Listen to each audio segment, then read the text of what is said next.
How to schedule a post on Instagram. In this video, I'll show you a quick and easy way to schedule a post on Instagram. Let's get started.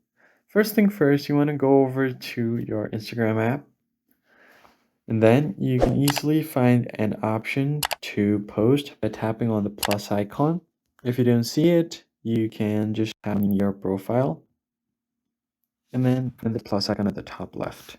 Tap on it, tap on post. Select this random post here. I can just tap on it and then tap on next. Keep tapping on next and at the bottom next again.